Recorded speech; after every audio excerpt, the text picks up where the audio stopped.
Okay, so imagine, right? England in the 1600s, civil wars, turmoil, and you're living in a world before envelopes, Wow. where secrets are hidden in plain sight. Mm-hmm. Like a simple fold in a letter. It could be vital information, Oh, really? a coded message, even. Interesting. And in this world, a world that history books kind of gloss over, we find some incredible women, Okay.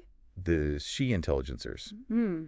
And that's what we're diving into today, Okay. uncovering their lives, their techniques. Hmm. These women who operated in the shadows of some really major historical events. It's a period just full of intrigue, isn't it? You've got men away at war, imprisoned, it leaves a gap in society. Yeah. And women stepped into that, taking on these roles that they wouldn't have normally been able to. Exactly. And it's those unique circumstances that really allowed these women to thrive in this world of espionage. Right. I mean, they were underestimated, overlooked. Yeah, The perfect cover for absolutely. gathering information, smuggling, even masterminding escapes. And to understand, to really get a sense of how these she-intelligencers worked, we're lucky to have the work of Dr. Nadine Akerman. Yeah. Her book, Invisible Agent, it's a goldmine of information, really shines a light on these figures who've been hidden for so long. And the detective work that must have gone into this research. Oh, I know. It wasn't just about finding the documents, it was deciphering them, Right. understanding the context, Yeah. piecing together these lives from fragments. It's true, Think about it, women's letters, even from like prominent women, queens even, were seen as not that important, both then in the 17th century and by historians later. So just finding these letters was a challenge in itself. It's like finding a treasure chest and not having the key. Exactly. Dr. Akerman, she had to become a code breaker, Wow. deciphering these rudimentary ciphers, figuring out riddles hidden in like everyday activities, and even just analyzing the physical letters.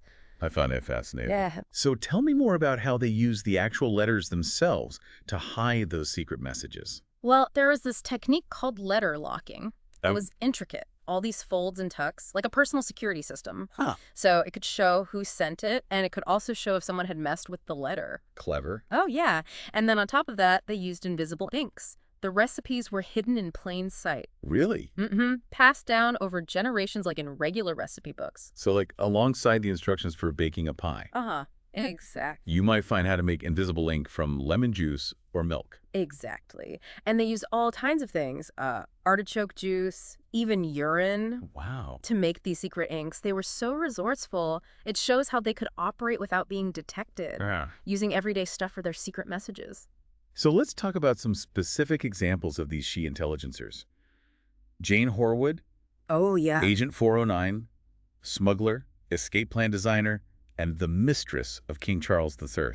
It's amazing. Jane's story, it makes you think about our assumptions about women back then. Right. She was so resourceful and cunning and brave, smuggling gold in soap barrels, designing escape plans for the king while he was imprisoned. It makes you wonder, though, was this something she chose? Mm-hmm. Or was she forced into these dangerous situations? It's a good question. Yeah. History gives us these glimpses, but some things remain a mystery. Absolutely. Oh, yeah. But no matter the circumstances, her story shows just how complex the roles were that women played during this time. And speaking of complex roles, there's Susan Hyde, her brother Edward Hyde. He became a big deal later on, the Earl of Clarendon. But he completely erased her from his accounts of history. And it's such a tragic story. She rose through the ranks of this secret organization. The Sealed Knot, Right. dedicated to restoring Charles II to the throne. But she ended up dying in Lambeth prison. It's heartbreaking. It really is. And the fact she was imprisoned in an all-male prison. It shows the risks these women took. Her story is like a reminder of how easily women's contributions could be silenced or forgotten. It makes you wonder how many other women's stories are lost to history. That's why Dr. Akerman's work is so important. She's bringing these stories to light, helping us to understand the past in a new way. Yeah. Showing that women weren't just bystanders, they were actively shaping events. It makes you really think about how complex history is, huh? Yeah. We tend to focus on the big names, the battles, but Yeah. stories like Susan Hyde's that make the past come alive. Absolutely. And as we get into these lives of these she-intelligencers, sometimes the line between fact and fiction, well, It can get a bit blurry, Hmm. like Elizabeth Murray, for example. Okay. She was initially thought of as this grande dame of the sealed knot, this powerful, intriguing figure. But Dr. Ackerman's research shows it's a bit more complicated than that. So not quite the puppet master some thought she Yes. was. Yeah, it seems like she was involved in espionage, but she wasn't active in the sealed knot at its height. Her involvement came later, when the sealed knot kind of transitioned into this other group, the Great Trust. So still involved in the world of secret societies, just not the central figure some historians originally thought. That's it. And this is where another fascinating woman comes in, Catherine Gray. Okay. At first, historians thought she was just one of Elizabeth Murray's aliases. You're telling me Catherine Gray was a real person, not just a code name. Exactly. Oh. Dr. Ackerman's research suggests Catherine Gray might have been behind some of the things we thought Elizabeth Murray did, especially when it comes to some, well, let's say, unconventional invisible inks. Wait, are we talking about those potentially dangerous ink recipes, the ones with silver nitrate that we talked about earlier? Those are the ones. Catherine Gray was experimenting with some pretty potent stuff. It just goes to show our understanding of these women and what they did is still changing. It's a process of discovery, looking back, and interpreting things in new ways. I guess that's what makes history so fascinating, right? It's not just static facts. It's this ongoing conversation with the past. I couldn't agree more. And as we find out more, it's important to think about the bigger picture of these women's lives. For instance, did they always work alone? Or were there times they collaborated, these she-intelligencers? That's a great question. Was there a sense of community, of support among these women who worked in such a dangerous, secretive world? There's evidence they did collaborate, often within families, sisters, cousins, even mothers and daughters. They were all involved in passing information, writing in code, and even, as we've seen, making these invisible inks. Makes sense, right? Yeah. Family ties would offer that extra bit of trust, that security, especially in this kind of high-stakes world. Yeah. But were there any consequences? I mean, did they ever face repercussions for what they did, for being involved in espionage? Well, it's complicated. On the one hand, as we talked about, they did benefit from how society saw women at the time. They were seen as less capable, less intelligent, so people didn't think they could be behind these elaborate plots. In some cases, that actually helped them. They weren't suspected because no one thought a woman could pull it off. Almost like an accidental invisibility cloak. Yeah, exactly. But that doesn't mean they were never in danger. Like Susan Hyde's story shows, the consequences could be very real, very serious. A stark reminder that even though we romanticize the idea of secret agents, their lives were constantly at risk. Exactly. One wrong move, one intercepted letter could be devastating. And we have to remember, the historical record, it's often incomplete, especially when it comes to women's lives. Many of their letters, diaries, personal documents, they've been lost, destroyed, or just seen as unimportant. So we might never know everything about what they did, the risks they faced. It's like trying to put together a puzzle with half the pieces missing. You can see the outline, get a sense of the picture, but there are always going to be gaps. That's a good way to put it.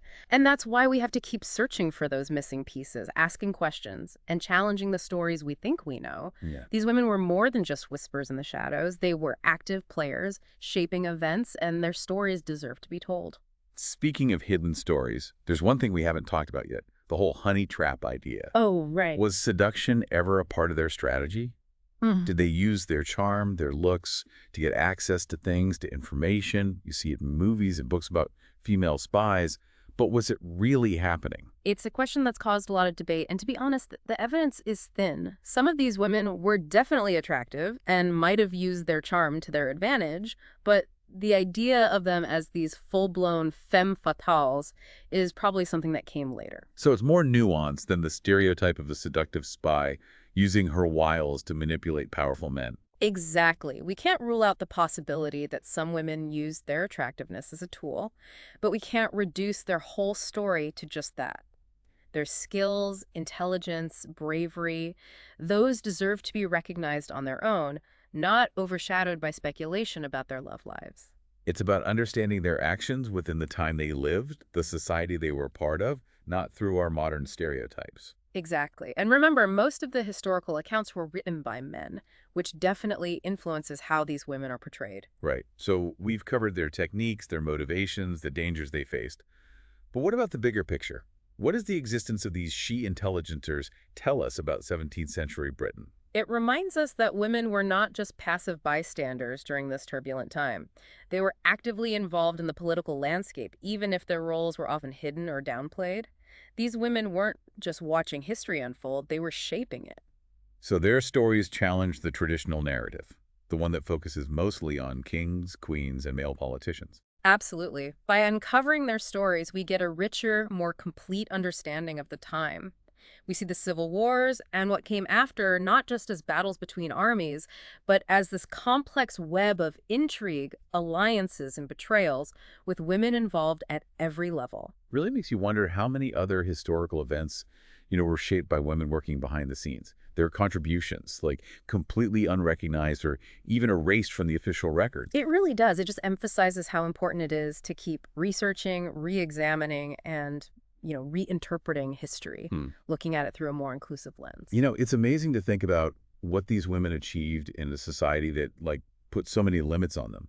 No formal education, barred from political office, yet they found ways to have power, to have influence. Their stories really show their resilience, their ingenuity, Right. just their pure determination. They were pioneers, challenging those societal norms, proving that women were capable of so much more than society gave them credit for. And their legacy, I mean, it aspires, right, not just in the historical record, but in the work of scholars like Dr. Akerman, people who were dedicated to bringing their stories to light, giving them the recognition they deserve. Exactly. And it's our responsibility, as readers, as listeners, as engaged citizens, to keep these stories alive, to share them, to make sure the contributions of these incredible women are never forgotten. Well, this deep dive into the world of the she intelligencers, it's been fascinating. I feel like we've only just scratched the surface. There's always more to discover.